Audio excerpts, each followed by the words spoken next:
요한복음 12장 12절부터 19절 제가 봉독하겠습니다.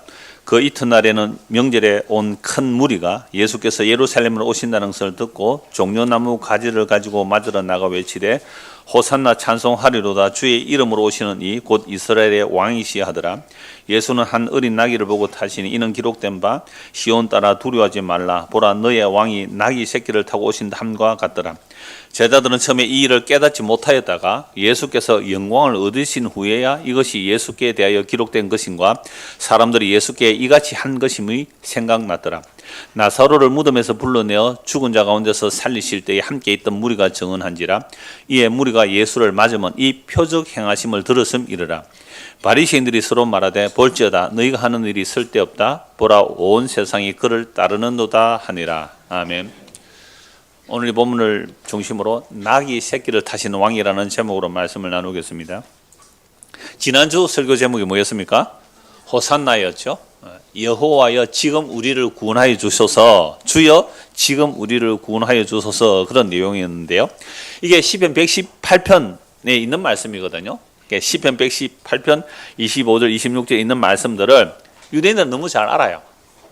그래서 주여 우리를 구원하소서, 야 예수가 얼마 전에 죽은 나사로를 살렸더라, 이 증인이 많거든요. 나사로도 살아있잖아요. 그러니까 사람들이 그렇게 메시아를 기다리는데, 아니 오병이어 기적도 일으켰대. 보리떡 5개 물고기 2마리로 5,000명 먹고 12광주리 남았대. 병자가 고침 받았대. 이런 소문들이 쫙 퍼지니까요, 이제 이 6월절에 예루살렘으로 순례한 사람이요 적어도 100만 명은 넘을 거야. 그 어마어마한 숫자들이 예수에 대한 소문을 듣고서 예수님께서 지금 예루살렘으로 들어오니까, 그것도 나귀 새끼 타고 들어오시니까 호산나 다윗의 자손이여 우리를 구원하소서, 이런 찬송을 막 하는 거예요.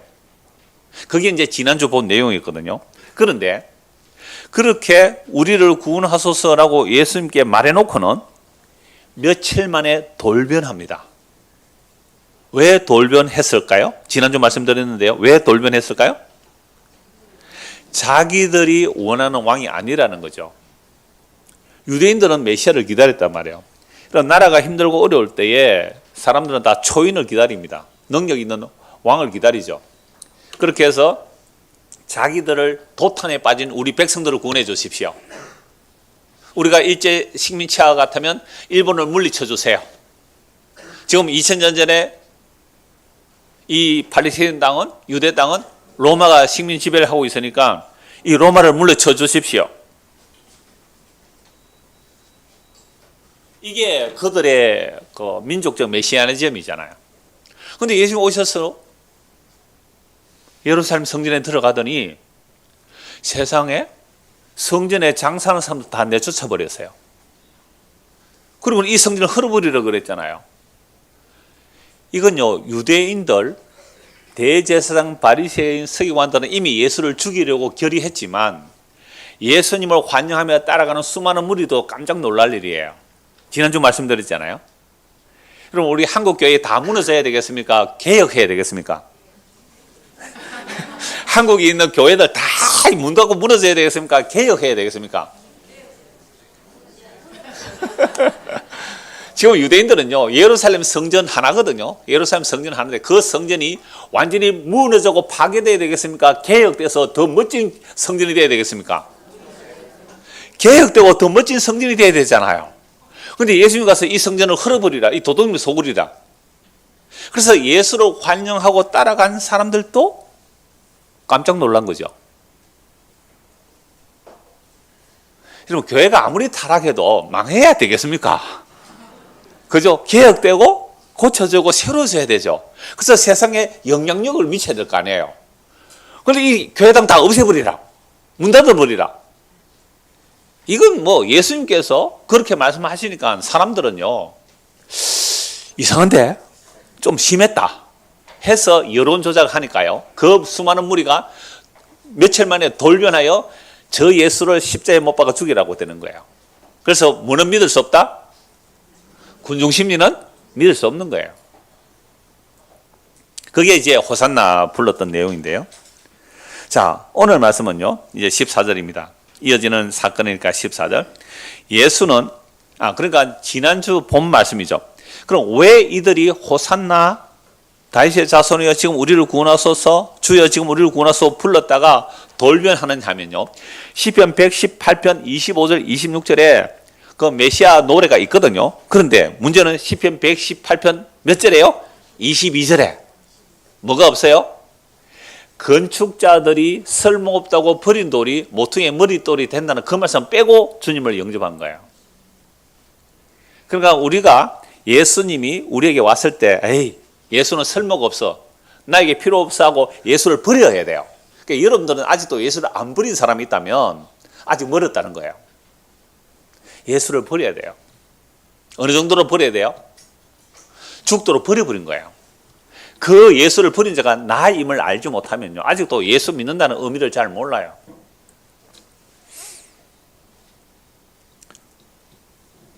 어제 평강씨가 전화가 왔어요. 뭐 우리 다 아시잖아요. 수술을 하고 치료 중인데 잘 면역력이 떨어져서 회복이 안 되고 또 뭐 이렇게 피가 나오고 해서 또 입원했다는 얘기를 들었는데 뭐 다 원망된대요. 다 원망이 된대. 구체적으로 말씀 안 드려도 아실 거예요, 여러분들. 원망이 된대요. 그래, 뭐 하나님 원망하세요 그랬어요, 제가. 하나님 원망하세요. 욥기서에 보면 욥이 자기 생일을 저주하거든요. 예레미야 보도 예레미야는 자기 생일을 저주해요.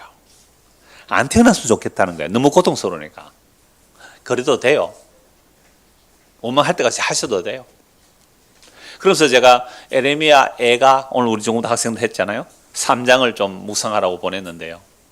내 담접, 내 고통, 정말 이걸 생각하니까 죽을 것 같다는 거예요. 그런데 이런 고난을 통하여 소망이 있으면, 그 소망이 있으면 하나님께서 나를 낮추어서 정말 입을 땅에 뒷걸에 대라 그랬어요. 그런 과정들이 필요하죠. 그러니까 우리가 호산나라고 부를 때에 나를 위한 메시아라고 호산나 불렀다면 그건 우상숭배란 말이에요. 그래서 나를 위한 호산나를 불렀다가 돌변하여 예수를 십자가에 못 박아 죽이라 그래 버렸거든요. 그 십자가에 못 박아 죽은 그 예수 누가 죽였어요 그러면? 내가 죽인 거잖아요. 내가 죽인 거예요. 근데 그분이 다시 살아났네요. 3일 만에. 나는 그를 죽였는데 하나님이 그를 살려내므로 모든 무리가 다 털렸다는 거예요. 모든 인류가 다 털렸다는 거예요. 그게 모퉁이 버림받은 돌, 그거 지난주 말씀드렸잖아요. 사람들이요 살아갈 때 이것저것 필요해서 모으잖아요. 물건을 모아요. 물건을 모았는데 건축자들이 필요하면 옛날 같으면 뭐 주로 돌 많이 사용하잖아요. 돌, 나무, 흙 이런 걸 모아서 집을 짓는데 어떤 돌멩이는 정말로 쓸모가 없어요. 아무 쓸모짝이 없어서 어떡하고 이 돌을 일단 한번 이렇게 던져버려야 돼요. 쓸모없다고. 근데 던져버린 몇 사람 깼습니다 지금. 이 던져버린 돌멩이 쓸모없다고 버렸는데 이 돌멩이가 새로운 어떤 집이 되어 가더라. 이게 시편 118편 22절이거든요. 그러니까 똑같은 말씀이 있는데 22절은 빼버리고 우리를 구원할 메시아 이것만 나오잖아요. 그래서 성경은 앞뒤를 다 살펴봐야 돼요. 그래서 내가 쓸모없다고 버렸는데 침을 뱉고 돌았었는데 십자가에 못 박아 죽으라고 고함을 질렀는데 그 죽임 당한 예수님이 다시 벌떡 살아나서 우리에게 찾아오세요. 너는 나를 죽였니? 난 널 사랑해. 넌 날 버렸지? 난 널 버리지 않아. 나의 죽음으로 너를 버리지 않아. 너가 죽는다고 할지라도 그 죽음의 자리 내가 들어가. 이게 십자가로 나타난 하나님의 사랑이에요. 우리가 죄인되어 있고 연약하고 하나님과 원수되어 있을 때 그 십자가의 죽으심이 하나님의 사랑의 확증이거든요. 그러니까 하나님의 사랑의 확증이 십자가를 우리에게 들고 오니까 이게 날 죽으라는 소리가 들리니까 전부 다 어떻게 한다고요? 또 도망가요. 또 도망가요. 그래서 건축자들이 버린 돌이 모퉁이 머릿돌이 되는데 우리 눈에 보기에 기이하도다. 놀랍도다. 이건 하나님이 하신 일이군요. 이건 하나님이 하신 일이군요. 이 교회란 어떤 곳이냐 하면요. 전부 다 저와 여러분은 교회를 어떤 자들이 오느냐 하면요, 나는 하나님을 살해한 가해자입니다. 전부 다 살인자들이 모여야 돼요. 하나님을 살해한 살인자들이 모인 곳, 하나님을 죽인 가해자들이 모인 곳, 오직 그 피 흘림으로 나는 그를 죽인데 그분은 나를 용서해 주셨다는 그 피 흘림의 은혜를 입고 온 자들의 모임, 세상에 귀한 모임이거든요. 이런 자들이 모인 곳을 뭐라 그런다고요? 교회라 그래요. 우리가 모여서 좀 착한 일, 세상을 좀 밝게 만들어 보자. 이 혼돈스러운 시대에 교회가 빛과 소금이 되어보자. 착한 일 좀 해보자. 그런 얘기 아니에요. 빛과 소금이라는 것은 대조사회를 말하거든요. 대조사회. 어떤 대조사회요? 세상은 자기 잘남을 가지고 모이는 곳이에요. 세상은 자기 잘남을 가지고. 교회는요, 자기의 못남을 안고 오는 사람들이 모임이거든요. 전혀 대조돼요. 그러면 세상에 자기 잘남을 가지고 모인 자들의 모임에서는요, 전부 지 잘난 맛으로 살잖아요. 교회는요, 자기 못난 맛에 사는 거예요. 예수 잘난 맛에 사는 거잖아요. 이게 대조사회의 빛과 소금의 역할이죠. 단지 윤리도덕적 착하면요, 예수 안 믿는 사람도 잘할 수 있어요. 얼마든지. 절에 나간 사람도 잘할 수 있고요. 종교 없어도 잘할 수 있다고요. 평생 김밥 팔아가지고 10억, 20억 모은 거요. 죽을 때요, 아주 이렇게 사회 기부하고 죽은 사람 많거든요. 교회 다니는 사람 돈 많아도 기부 안 하고 몽땅 자기 자식 물려주고 죽은 사람 훨씬 많아요. 교회 다니는 사람. 그런 걸로 비교가 안 되는 거예요. 그래서 건축자들의 버린 모퉁이 돌, 그거는 제쳐두고 우리를 구원하세요 하고 따라갔던 자들 결국 버리잖아요. 그러니까 시편 118편 22절이 성취가 되는 거죠. 오늘 같이 이어지는 사건입니다. 14절 보세요. 예수는 한 어린 아기를 보고 타시니 이는 기록된 바 시온 따라 두려워하지 말라. 보라, 너의 왕이 나귀 새끼를 타고 오신다는 것 같더라. 요 기억되어 있는데 밑에 뭐라고 되어 있어요? 스가랴 9장 9절이거든요. 이게 구약 스가랴서에 나오는 내용이죠. 시온에 따라 크게 기뻐할지어다. 예루살렘에 따라 절거이 부를지어다. 보라, 네 왕이 너에게 임하시나니 그는 공의로 오시며 구원을 베푸시며 겸손하여서 나귀를 타시나니 나귀의 작은 것 곧 나귀 새끼니라. 그리고 시온의 딸이라 그러잖아요. 예루살렘의 딸이라 그래요. 왜 이렇게 표현을 할까요? 구약에서는요, 여호와 하나님이 남편이고요, 이스라엘은 아내예요. 유월절 어린양의 피로 구원하였는 그들을 자기 아내라 그래요. 그러므로 여성으로 표현하여 네 왕이 임한다라고 말합니다. 그 왕은 공의로 오시고 구원을 베푸시는 분인데 겸손하여 나귀의 작은 새끼를 타고 오세요. 공의를 행하며 구원을 베푸시는 분이 그냥 남편이잖아요. 딸이니까, 여성이니까, 예루살렘 시온이 여성이니까 남편이 온다. 그분이 왕이에요. 자, 우리 여성분들, 또 결혼 안 하신 분들, 우리 중고등 여학생들, 남자친구가 티코 타고 오는 거 좋아요? 그랜저 타고 오는 거 좋아요? 그랜저는 좀 사나? 여하튼 어떤 신랑이 좋아요? 백마 타고 오는 신랑이 좋아요? 나귀 새끼 타고 오는 신랑이 좋아요? 그러니까 이런 내용으로 한번 생각해 보자는 거죠. 본문 16절입니다. 제자들은 처음에 이 일을 깨닫지 못하였다가, 그러니까 나귀 새끼를 타고 오시는데 이 뜻이 뭔지를 알고는 있었겠죠, 문자적으로. 그러나 깨닫지 못했는데 예수께서 영광을 얻으신 후에야 이것이 예수께 대하여 기록된 것임과 사람들이 예수께 이같이 한 것임을 생각났더라.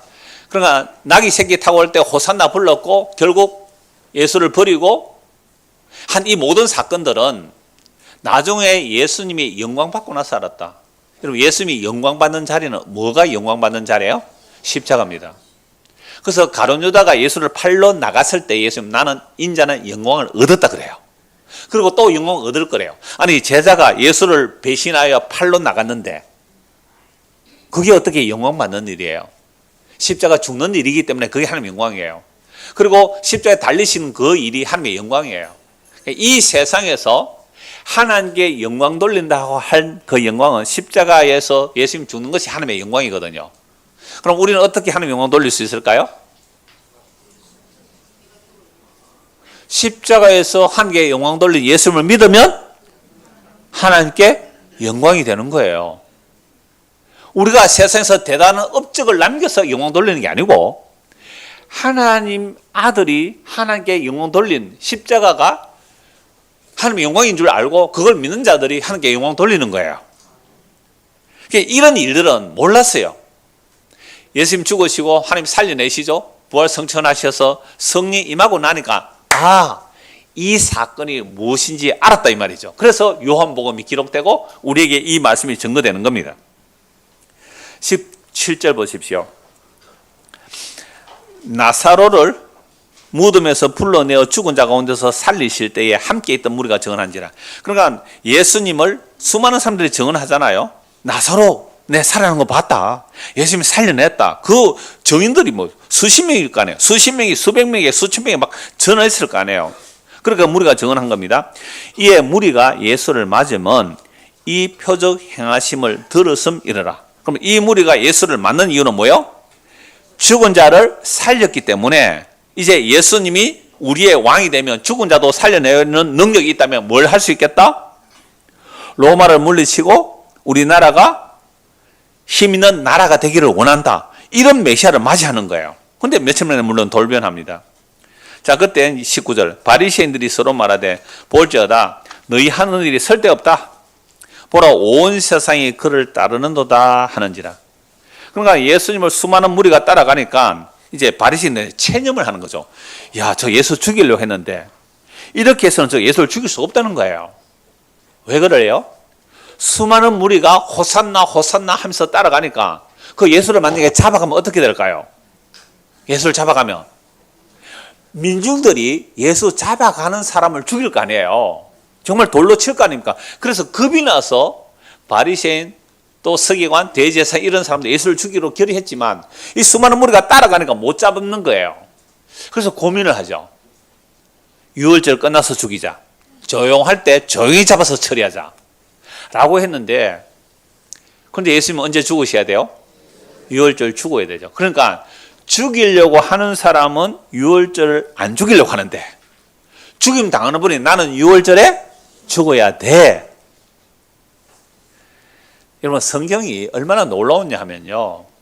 우리는 현재를 잡을 수는 없지만 현재의 사건을 해석하면서 살아가요. 지금 우리 대한민국이라는 이 땅에 살면서 2024년 12월 29일에 현재를 해석하면서 살아가는데요. 우리 예수님은 어떤 분이냐면 천지를 창조하신 분이에요. 그러니까 예수님은요. 과거도 미래도 예수님에게서는 뭐예요? 언제나 현재예요. 성경을 이렇게 해석하면 성경 해석이 안 돼요. 자, 예수님이 이 땅에 오시기 전에 아브라함이 예수님을 보고 기뻐했다 그래요. 이건 완전히 말도 안 되는 얘기잖아요. 예수님이 이 땅에 오신 것은 아브라함보다 2000년 뒤에 오셨거든요. 그런데 예수님께서 아브라함이 2000년 전에 아브라함이 그 과거의 아브라함이 날 보고 기뻐했다 이렇게 말하거든요. 해석돼요? 안 돼요? 안 되잖아요. 다윗은 예수님보다 1000년 전에 왔던 사람이에요. 근데 다윗이 예수님을 보고 1000년 뒤에 올 예수님을 보고 주여 이렇게 말했다고 누가 말했어요? 예수님이 말했거든요. 그러니까 과거와 미래를 동시에 인식하는 분하고 지금 여기서 과거와 미래 사이에 끼어있는 우리가 예수님하고 이야기가 서로 통할까요? 안 통할까요? 안 통하는 거예요. 그래서 예수님께서 십자가에 죽으시고 부활성천하셔서 성령을 부어주시면 그제야 예수님의 말씀이 이해가 되는 거예요. 어제 저녁에 계속 제가 늦게 자는 스타일이 돼가지고 몸도 좀 안 좋고 해서 좀 일찍 누웠으니까 일찍 누우면 잠 더 안 와요. 그래서 또 1시쯤 깨가지고 이제 옆에 스탠터 켜놓고 이제 책을 보는데 그 김상욱 여러분 교수 알아요? 김상욱 씨 물리학 그 학자죠. 뭐 알뜰 신잡이가 그 많이 나온 사람인데요. 그 울림과 떨림 추천해 한번 볼만해요. 떨림과 울림 그 책인데요. 그걸 보니까 금방 이 얘기를 하는 거예요. 컨택트라는 영화가 나왔고 그 영화 원작자가 물리학 또 소설 쓴 사람이 물리학자 대학에서 물리학 전공한 사람이에요. 그러니까 그 사람 얘기를 잠시 하는데 제가 방금 이 얘기예요. 과거와 미래를 동시에 인식하는 어떤 인공위성이 나타난 거예요. 인공위성이 나타난 거예요. 지구의 사람들하고 이 사람들하고 서로 대화가 어떻게 해요? 안 통한다는 거예요. 그래서 제가 오늘 밤에 가서 한번 찾아보려고 해요. 그 영화 컨택트라는 영화라 그러는데요. 서로 말이 안 통하는 거예요. 예수님은 과거도 현재고 미래도 현재인데 우리는요 과거와 미래를 구별 못하는 거죠. 그래서 이게 언어 소통이 안 되는 것을 언어 소통한다는 그 얘기가 나오더라고요. 그걸 쭉 보면서 야, 이 김상욱 씨도 예수 믿으면 될 건데? 성경 다 그 얘기예요. 성경 다 그 얘기예요. 시공간을 초월하신, 시공간을 창조하신 그 주님께서 현재 우리에게 말씀하고 계시는 거거든요. 그래서 이게 바로 못 깨달았다가 나중에 예수님이 영광 받으시고, 즉 십자가에서 하나님의 약속을 이루시고 부활 성천하셔서 성령을 부어주시니, 성령이 오니까 이 어린 나귀 타고 온 이 내용이 예수님 이야기구나. 그럼 예수님께서 왜 어린 나귀를 타고 오셨을까? 이걸 이제 이해하고 해석이 됐다 이 말이죠. 그래서 성경을요 문자대로만 보면 죽이는 법이 돼요. 문자대로 보면. 그래서 영으로 봐야 된다. 고린도 후서 3장이 나오죠. 새 언약의 일꾼은요 문자로 정해버리면 안 돼요. 율법이든 신약의 말씀이든 문자대로 전하면 사람을 죽이는 거예요. 그걸 영어로 전해야 되는데, 영어로 전한다는 것은 새 언약으로 전해야 돼요. 모든 성경을 하나님의 자기 약속의 완성으로 전해야 돼요. 그게 살려내는 거거든요. 자, 그래서 다시요 14절 16 다시 볼게요. 자, 예수는 한 어린 나귀를 보고 타시니 이는 기록된 바 시온 따라 두려워하지 말라. 보라, 너희의 왕이 나귀새를 타고 오신다 한 것 같더라. 제자들은 처음에 이를 깨닫지 못하다가 언제요? 예수께서 영원을 얻으신 후 1차적으로 이 역사 속에서 영원 십자가예요. 근데 부활 성천하셔서 그것도 영광이죠. 성령을 부어주시니 그제서야 이 말씀의 뜻을 알았다라고 말씀하는 겁니다.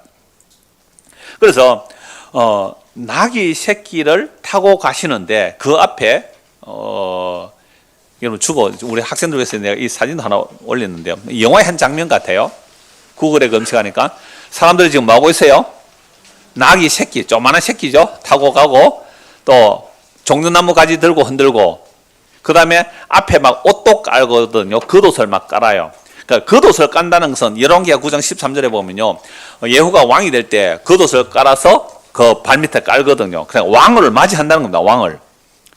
그러니까 예수님의 이런 모습을 보고 사람들은 스가랴서 9장 9절을 생각했을 거예요. 그런데 무리가 예수님을 왕으로 영접한다고 하였지만 자기들이 원하는 이 세상의 왕이 아니라 십자가 지는 왕, 그리고 예수님께서 결정적으로 내 나라는 이 세상에 속한 나라가 아니다, 다 돌아서죠. 그런데 고대 사회 속에서 왕이 되려면 적들을 물리치고 자기 백성을 보호해야 왕이 되잖아요. 이걸 네 글자로 하면 부국강병. 자, 중고등 학생들, 부국강병이 뭐예요? 부국강병. 한문 안 배워서 몰라요? 부국강병, 네 글자. 나라가 부자가 되고 군대가 강한 것. 부국강병. 왕이 되려면 부국강병이 돼야 돼요. 그러면 다른 나라를 정복할 수도 있고 다른 나라가 쳐들어오면 막을 수 있잖아요. 그러니까 유대인들도 지금 어떤 왕을 원해요? 부국강병을 원하잖아요. 근데 부국강병을 원하면 왕이 뭐 타고 와야 돼요? 전쟁용 말, 큰 말, 관원장이 탄 천리마 같은 거 타고 와야 되겠어요, 그죠? 그런데 뭘 타고 와요? 나귀 새끼. 뭐 사람도 타지만 짐 싣고 오다는 나귀, 그것도 큰 놈 아니고 뭐요? 새끼 타고 와요. 아이고, 저기야 왕이가. 그런데 서가에서 말씀이 있으니까 그래요, 제발 뭐 나귀 새끼를 탔던 뭘 탔던 우리의 왕대 주세요 했는데, 예수님께서 예루살렘 들어가셔서 성전 둘러없는 거 보고 이상한데, 저런 왕은 아닐 건데. 그래서 대제사장 서기관 바리새인들이 하나님 말씀을 가지고 이건 신성모독이다 라고 예수를 몰아치는 거 전부 다 배신해 버렸거든요. 오늘날도 마찬가지죠. 우리가 원하는 왕, 우리가 원하는 대통령, 또 우리가 원하는 목사, 우리가 원하는 회사 회장, 우리가 원하는 가장, 어떤 사람이 되기를 원해요?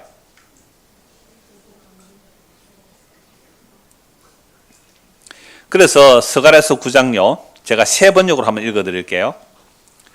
도성 시온아 크게 기뻐하여라. 도성 예루살렘아 환성을 울려라.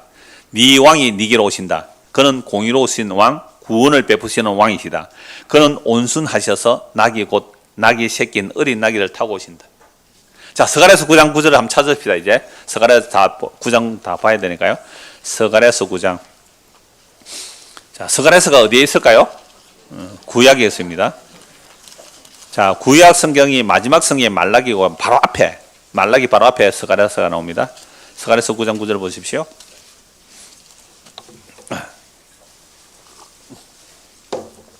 (9장 9절) 지금 요한복음 12장에서 스가랴서 9장 9절이 성취된다는 말씀이거든요. 시온에 따라 크게 기뻐할지어다. 예루살렘에 따라 즐거이 부를지어다. 보라, 네 왕이 네게 임하시나니 그는 공의로우시며 구원을 베푸시며 겸손해서 나귀를 타시는 나귀의 장국 곧 나귀 새끼다. 이거 제가 세 번으로 다시 읽어드릴게요. 도성 시온아, 크게 기뻐하여라. 도성 예루살렘아, 환성을 올려라. 네 왕이 내게로 오신다. 그는 공의로우신 왕, 구원을 베푸시는 왕이시다. 그는 온순하셔서 나귀 곧 나귀 새끼인 어린 나귀를 타고 오신다. 구약에 예언되어 있잖아요. 자, 시온의 딸이라 그러는데 세 번째는 시온 도성아, 도성. 여러분, 왜 딸과 도성 이렇게 같이 말할까요? 히브리어나 헬라어는요, 단어가 성수격이 있어요. 남성인지 여성인지, 단수인지 복수인지, 주격인지 목적격인지 소유격인지 이런 성수격이 단어 안에 다 나오거든요. 그러니까 예루살렘 성읍을 말할 때는 여성명사예요. 그러니까 딸이라고도 하고 도성이라도 해도 돼요. 그럼 교회라는 단어는 여성명사일까요? 남성명사일까요? 중성명사일까요? 어찌 아셨어요? 우리 전부 다 이번 수련회 교회에 대해서 얘기할 건데요. 여성명사예요. 그러니까 교회는요, 남자가 있어요, 없어요? 남자는 없어요, 교회는.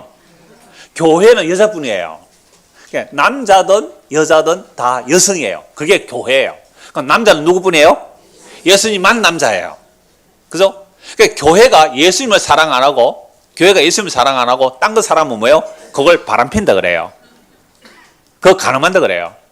그러니까 교회가 예수님 사랑 안 하고 저 교회만 사랑하면 어떻게 돼요, 이거? 이상하잖아요. 그래서 교회는 여성명사고요. 남녀노소 할 것 없이 여성명사고 예수님이 남자예요. 그러면 여러분들, 우리 저와 여러분 다 지금 뭐예요? 여자예요, 여자. 여자예요. 자, 신부예요, 신부. 어떤 신랑이 오기를 원해요? 티코 타고 오는 신랑을 원해요?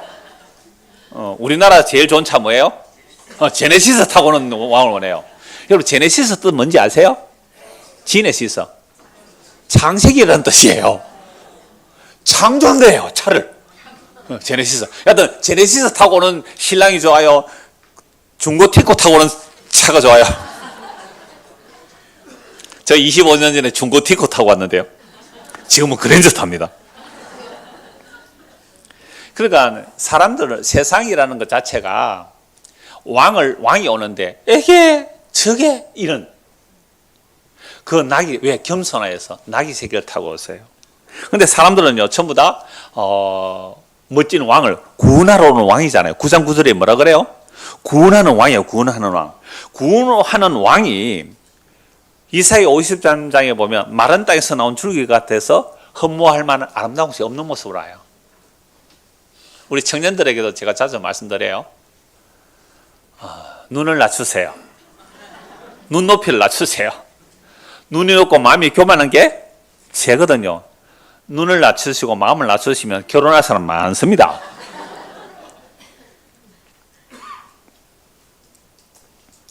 그래서 스가랴서 9장 10절을 한번 보십시오. 이 왕이 오셔서 무슨 일을 하는지. 자, 왕이라는 것은 북국 강병을 이루어서야 되는데 이 왕은 와서 뭘 하는지를 보십시오. 10절. 스가랴서 10장 10절 같이 읽읍시다. 시작. 내가 에브라임의 병거와 예루살렘의 말을 끊겠고 전쟁하는 활도 끊으리니 그가 이방 사람에게 화평을 전할 것이요 그의 통치는 바다에서 바다까지 이르고 유브라데강에서 땅 끝까지 이르리라. 모두가 메시아를 기다릴 때 지금 식민 지배를 받고 있는 유대 땅에 메시아가 왔다. 왕이 왔다. 그러면 로마를 물리치고 북국 강병을 이루어야 되는데 세상에 낙이 새끼 타고 오신 것 그렇다 합시다. 그러면 기적을 일으켜서 적을 물리쳐야 되는데 낙이 새끼 타고 오신 분이 어떻게 한다고요? 무기를 없애버린대요. 낙이 새끼 타고 오신 왕이 뭐 한다고요? 무기를 없애버린대요. 북국 강병을 이루어야 되는데 무기 없애버리자. 여러분 그런 사람을 왕으로 세우고 계세요? 부자 되지 맙시다. 무기 없애버립시다. 예수님 오셔서 이런 왕이에요. 이런 왕 좋아요, 안 좋아요? 안 좋으니까 답을 안 하시네요. 여러분 신랑이 왔어요. 여보, 이제 우리 부자 되지 맙시다. 그냥 자송하면서 삽시다.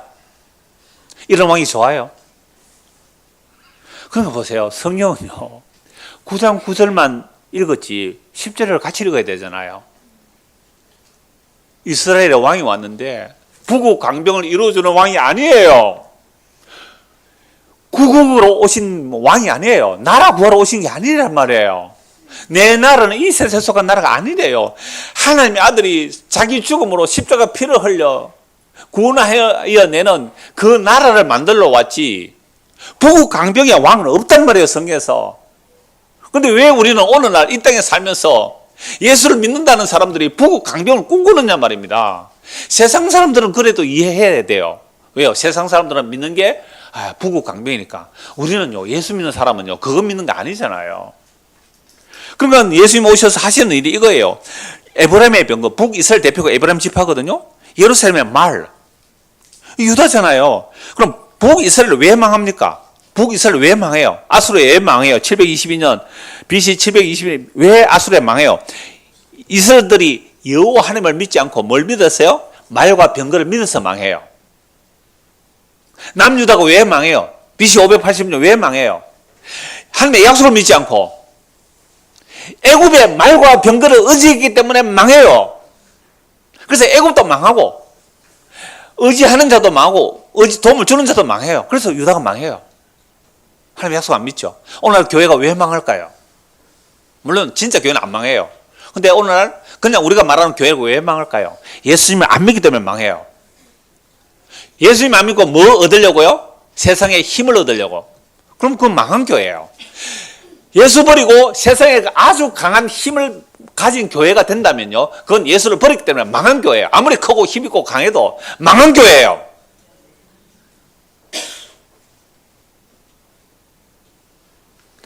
무기를 없애러 왔는데 우리는 무기를 달라 그래요. 예수님한테. 무기 살려면 얼마나 비싸요? 비행기 한 대 살려고 그래서 수천억 달러 들어가잖아요. 그런데 어떻게 나귀 새끼 타고 온 예수를 왕으로 맞이하겠어요? 그래서 예수를 버리는 거예요. 나는 너희들에게 무기 주러 온 게 아니고 부귀 영화를 주러 온 게 아니라 나는 십자가 지러 왔다. 나는 당신 같은 메시아는 필요 없어. 당신 같은 메시아 필요 없어. 죽여버렸어요. 그러니까 오늘날도 교회가 북국 강병을 원하고 세상의 힘을 원한다면 역시 예수를 십자가에 못 박아 죽이는 일을 어디서 하고 있다고요? 교회에서 하고 있는 거예요. 내가 에브라임의 병거와 예루살렘 말을 끊겠고 전쟁하는 활도 끊으리니 그가 이방 사람에게 화평을. 여러분 우리는 이방인이잖아요. 우리에게 뭘 전해준다고요? 화평을. 그 화평의 소식이 십자가예요. 십자가는 하나님과 우리 사이에 원수된 것을 무너뜨리고요, 유대인과 이방인 사이에 원수된 것을 무너뜨려요. 지금 우리나라가 얼마나 양극화가 되어 있어요. 경제적인 양극화, 정치적인 양극화. 지금 서로 죽이려고 데모하고 있잖아요. 서로 죽이려고. 여러분 예수 믿는 사람은 뭐라고 해야 돼요? 예수 믿으면 어떻게 해야 돼요? 화평의 소식을 전해야 돼요. 십자가는 하나님과 우리의 원수된 것을 무너뜨리고 사람과 사람 사이의 원수된 것을 무너뜨리는 게 십자가예요. 유대인과 이방 사이의 원수된 것을 무너뜨리고 하나 되게 하는 것. 이게 이방인은 우리에게 화평의 소식을 전해준 거잖아요.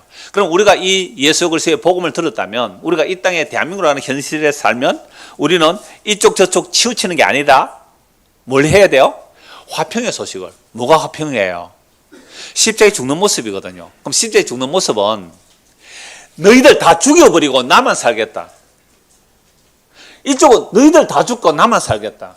아니죠. 화평의 소식을 전하는 거. 이게 나귀 새끼 타고 오신 예수님이 우리에게 전해주신 내용이에요. 그래서 이 화평의 소식이요, 이방 사람에게 전해서 어디서 어디까지요? 바다에서 바다까지, 유프라데스 땅 끝까지 이 복음이 전거되는 거죠. 그래서 이 나귀 새끼를 타고 오신 분이 전쟁 무기를 없애버리고 어떻게 구원하시는지 보십시오. 무엇으로 구원하실까요? 11절입니다. 같이 읽읍시다. 시작. 또 너로 말할진대 네 언약의 피로 말미암아 내가 네 갇힌 자들을 물 없는 구덩이에서 놓아는. 이런 물 없는 구덩이가 뭐예요? 지난주 부자와 나사로 비유봤잖아요. 지옥은 뭐가 없어요? 생명수 물이 없어요. 불만 있는 곳이잖아요. 얼마나 고통스러워요. 물 없는 구덩이에 있는데 우리가 물 없는 구덩이에 있는데 생명수 없는 구덩이에서 우리를 건져내는 거예요. 무엇으로 건져내요? 언약의 피로. 물 없는 구덩이에서 언약의 피로 우리를 건져내신다고요. 12절에서 10절 제가 쭉 한번 읽겠습니다. 갇혀 있으나 어디에 갇혀 있으나? 물 없는 구덩이. 지옥에, 지금 지옥이야. 이 세상이 지옥이잖아요. 지옥에 갇혀 있으나 소망을 품은 자들아 너희는 요새로 돌아올지라. 그럼 요새로 돌아가는데 그 요새는 어디일까요? 그 요새는 어디일까요? 예루살렘 무너졌어요. 십자가 우리의 영원한 요새죠. 요새로 돌아올지니라. 내가 오늘도 이르노라. 내가 네게 갑절이나 갚을 것이라. 내가 유다를 당기는 활로 삼고 에브라임을 끼운 화살로 삼았으니. 조금 전에 무기 없앤다 그러더니 갑자기 뭐가 나와요? 유다가 당기는 활이 되고 에브라임 뭐요? 끼운 화살이 돼요. 그럼 무기를 만든다는 건데요. 좀 더 봅시다. 내가 네 자식들을 일으켜 헬라 자식들을 치게. 그럼 전쟁한다는 말이네요. 너를 용세 칼, 아니 활, 무기, 칼 다 나오네요. 전쟁 무기 없애러 온다는데 왜 전쟁 무기를 말씀하세요? 이게 무슨 전쟁일까요? 영적 전쟁이에요. 물리적 전쟁이 아니란 말이에요.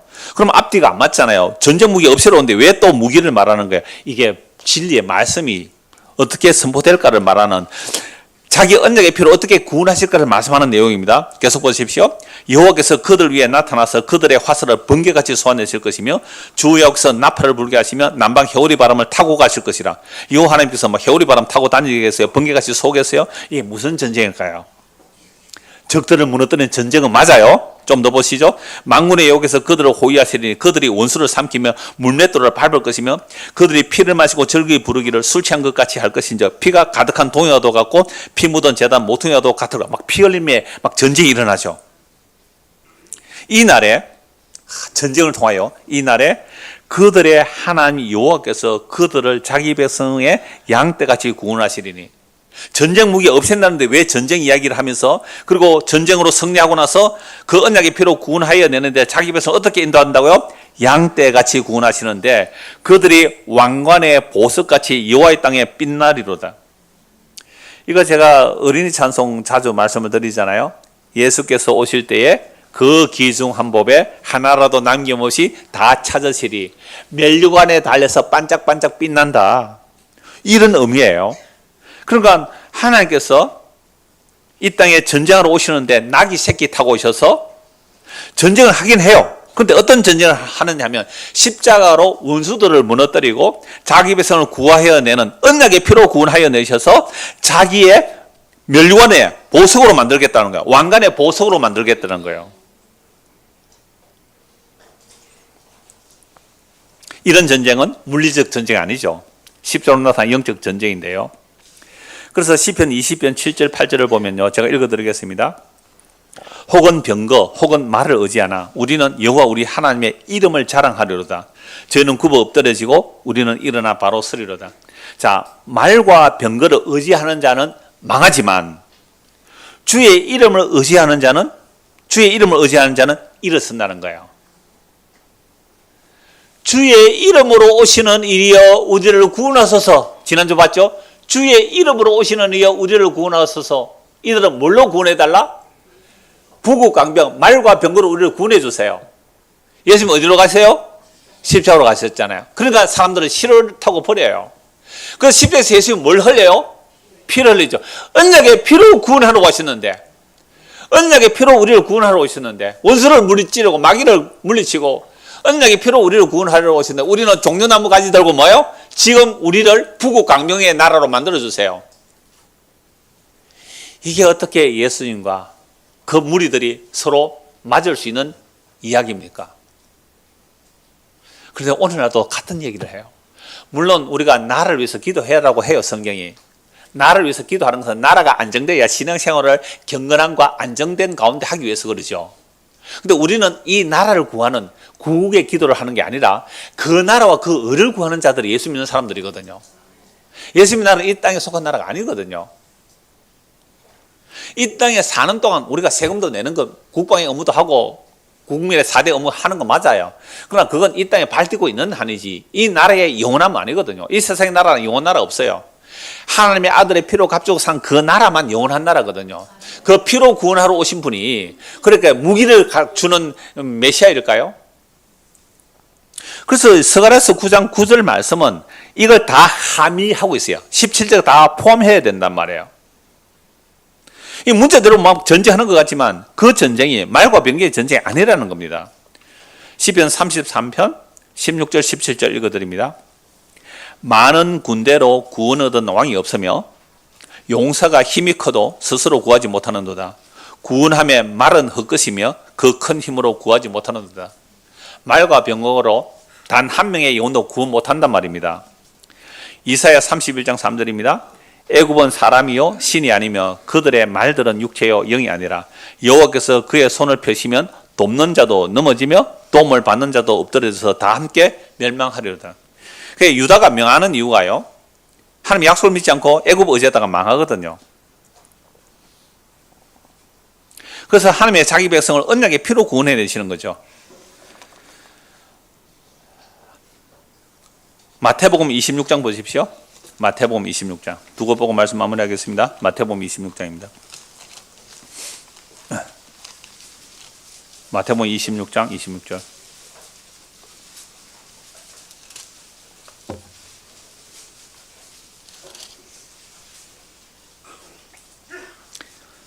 그들이 먹을 때에 예수께서 떡을 가지사 축복하시고 떼어 제자들에게 주시며 이르시되 받아서 먹으라 이것은 내 몸이니라 하시고 최후의 만찬 장면이죠. 최후의 만찬 장면. 또 잔을 가지사 감사 기도하시고 그들에게 주시며 이르시되 너희가 다 이것을 마시라. 같이 읽을까요? 28절. 이것은 제 삶을 얻게 하려고 많은 사람을 위하여 흘리는 바 나의 피 곧 언약의 피니라. 그럼 스가랴서 9장 9절 낙이 새끼 타고 오신 분, 겸손하셔서 낙이 새끼 타고 오셔서 어떻게 구원하신다고요? 전쟁 무기를 없애고 뭐로요? 자기 피로. 자기 피로 구원하신다는 거예요. 자기 피로 구원하신다는, 언약의 피로 구원하는 게 성경에 얼마나 많이 나옵니까? 이거 제가 원고에 성경 구절 찾아놓았으니까요. 혹 필요하신 분들은 찾아서 확인하시고요. 끝으로 요한계시록 7장을 보겠습니다. 요한계시록 7장입니다. 이 스가랴서의 전쟁이 어떤 전쟁인지를 한번 보자는 거죠. 요한계시록 7장입니다. 여러분, 요한계시록 7장은 예수님의 십자가로 원수들을 물리치는 영적 전쟁이거든요. 스가랴서에서 전쟁 무기가 물리친다는 것도 이렇게 해석해야 돼요. 요한계시록 7장 9절입니다. 일 후에 내가 보니 각 나라와 족속과 백성과 방 안에서 아무도 능히 셀 수 없는 큰 무리가 나와 흰 옷을 입고 손에 뭘 들고요? 종려나무 가지를 들었네요. 종려나무 가지. 성경에서 끝에 나오는 종려나무 가지예요. 종려나무 가지 들고 보호자 앞과 어린이 앞에 서서 큰 소리를 외치 이르죠. 그러면 이 장면은 예수님의 십자가로 구약의 성도들을 구원하여 내는 장면이거든요. 그 피를 뿌려. 시 공간을 초월하면 신약의 성도들도 십자가의 피 뿌림으로 구원을 얻거든요. 그래서 예수님의 십자가의 피 뿌림을 입어 구원을 얻는 자들은 뭘 든다고요? 종려나무 가지를 들어요. 그리고 무슨 옷을 입어요? 흰 옷을 입어요. 그리고 종려가지 들고요, 보호자과 어린이 앞에 서서 큰 소리를 외치 이릅니다. 구원하심이 보호자에 앉으신 우리 하나님과 어린 양에게 있도다. 이게 십자가 때요, 구약의 성도들이 예수의 핏뿌림을 받고 종려나무 가지 들고 구원하심이 보호자에 계시니와 어린 양에게 있도다. 이 즉 주임당 어린 양에 있도다. 이 찬송하는데요. 이제 십자가로 완성하시고 나서 이 복음이 선포되고 오늘 저버린 이 복음을 듣고 믿으면 우리도 지금 뭘 들어요? 종려나무 가지 들고 예수님을 찬송해요. 구원하심이 어디에 있다고요? 보호자에 앉으시니와 어린 양에게. 그 어린 양은 이 즉 주임당 어린 양이거든요. 이 구원은 우리에게 있는 게 아니에요. 우리의 힘과 노력과 예수님이 아니에요. 오직 보호자에 계시니와 어린 양께 있다고. 그 죽인다는 어린 양, 그 피로 값주고 산 자들이 구원받았다고. 그래서 스가랴서 9장에 낙이 새끼 타고 오신 그분이 왜 십자가의 피를 흘려야 되느냐? 언약의 피로 구원하러 오신 거예요. 뭘 없애버리고? 세상의 전쟁 무기를 없애버리고. 근데 세상의 전쟁 무기를 물리적으로 없애는 게 아니고요, 십자가에서 원수 마귀 사탄의 세력을 무너뜨리고 우리를 그 피로 구원하여 내세요. 보좌에 계시니와 어린 양께 찬송과 존귀와 영광을 세세무토록 돌릴지어다. 구원하심이 보좌에 계시니와 어린 양에 있다고요. 이게 보세요. 스가랴서 말씀이나 마태복음이나 구약이나 신약이나 요한계시나 다 예수님께서 십자가로 자기 백성을 자기 피로 구원하여 내시는 말씀을 하시는 거 아닙니까? 그래서 11절 모든 천사가 보좌와 장로들과 내 생물의 주위에 서 있다가 보고 보좌 앞에 엎드려 얼굴을 대고 하나님께 경배하여 이르되 아멘. 찬송과 영광과 지혜와 감사와 존귀와 권능과 힘이 우리 하나님께 세세로 있어도 할지어다 아멘 하더라. 장로 중 하나가 응답하여 나에게 이르되 이 흰옷 입은 자들이 누구며 또 어디서 왔느냐. 내가 말하기를 내 주여 당신이 아시나이다 하니 그가 나에게 이르되 이는 큰 환란에서 나오는 자들인데 어린 양의 피에 그 옷을 씻어 희게 하였느니라. 이런 구약이나 신약이나 성도는 큰 환란을 당합니다. 진짜 큰 환란은 하나님의 아들의 죽음이고요. 하나님이 죽는 환란보다 더 큰 환란은 없잖아요. 그 하나님의 아들의 죽음에 구약의 성도들이나 신약의 성도들이 그 옷을 씻어 희게 한 자들, 그리스도의 핏부림을 입은 자들이죠. 그러므로 그들이 하나님의 보좌 앞에 있고 또 그의 성전에서 밤낮 하나님을 섬기며 보좌에 앉으시니와 이가 그들 위에 장막을 치시리니 그들이 다시는 주리지도 아니하며 목마르지도 아니하고 해나 아무 뜨거운 기운에 상하지도 아니하리니 이는 보좌 가운데 계신 어린 양이 그들의 목자가 되사 생명수 샘으로 인도하시고 하나님께서 그들의 눈에서 모든 눈물을 씻어 주실 것입니다. 제가 아까 평강 형제 얘기를 했지만 이뿐 아니라 지금도 항암 치료 중에 있는 분들도 계시는데요. 우리는 현재에 닥친 내 이 고난, 이게 막 전부 같고, 이게 막 영원할 것 같고, 이 문제만 해결되면 뭔가 해결되리라 생각하는 우리는 뭐밖에 못 봐요? 자기 눈앞밖에 못 봐요. 눈앞밖에.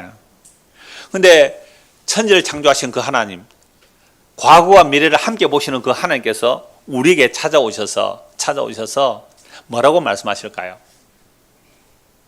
얘야,